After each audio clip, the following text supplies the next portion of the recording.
ప్రభువైన యేసుక్రీస్తు నామములో మీ అందరికీ శుభములు. నేటి దేవుని వాక్యాన్ని చదువుకుందాం. సామెతల గ్రంథము 3వ అధ్యాయము 14వ వచనం. వెండి సంపాదించుట కంటే జ్ఞానము సంపాదించుట మేలు, అపరంజి సంపాదించుట కంటే జ్ఞాన లాభము నొందుట మేలు. ఈ ప్రపంచంలో ప్రజలు డబ్బును, కీర్తిని, విజయాన్ని వారు కోరుకుంటూ ఉంటారు. వాటి కోసమే సంవత్సరాల తరబడి వారు ప్రయాసపడుతూ ఉంటారు, వాటి వెంట పడుతూ ఉంటారు. కానీ వెండి బంగారముల కన్నా జ్ఞానం ఎంతో విలువైనటువంటిదని పరిశుద్ధ గ్రంథం సెలవిస్తుంది. జ్ఞానము మన జీవితాల్లో ఉన్నప్పుడు సరైనటువంటి నిర్ణయాలు చేయగలుగుతాం, తప్పులను నివారించగలుగుతూ ఉంటాం.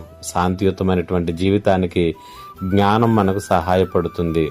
అందుకనే పరిశుద్ధ గ్రంథంలో రాజు అయినటువంటి సొలొమోనుకు దేవుడు ప్రత్యక్షమై ఏం కావాలని అడిగినప్పుడు అతడు ఐశ్వర్యాన్ని, ఘనతను, కీర్తిని కాదు కానీ జ్ఞానాన్ని ఇమ్మని అడిగాడు. అందువల్ల దేవుడు అతనికి జ్ఞానముతో పాటు ఐశ్వర్యాన్ని కూడా అనుగ్రహించినట్లుగా మనం చూస్తూ ఉంటాం.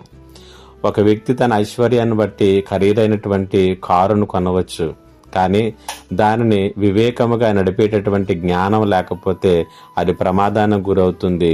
ఆ ఖరీదైనటువంటి ఆ కారుకు పెట్టినటువంటి ధనమంతా కూడా వృధా అవుతుంది. కాబట్టి సంపద కన్నా వివేకమే ఎక్కువగా మనకు అవసరం. అదే మనల్ని కాపాడుతుంది.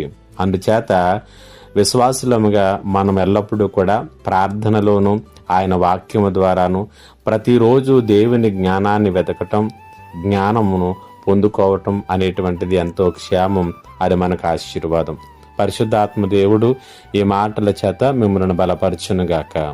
ఆమేన్. గొప్ప దేవుడైన తండ్రి, మీకు వందనాలు. ఈ ప్రపంచంలో నీ పిల్లలముగా వేటిని వెతకాలో మాకు తెలియచేశారు. జ్ఞానం ఎంత ప్రాముఖ్యమైనటువంటిదో మాకు తెలియచేశారు. ఇటు కృపను ఈ మాటలు విన్న ప్రతి ఒక్కరికి అనుగ్రహించమని యేసు నామములో అడుగుచున్నాను తండ్రి. ఆమేన్.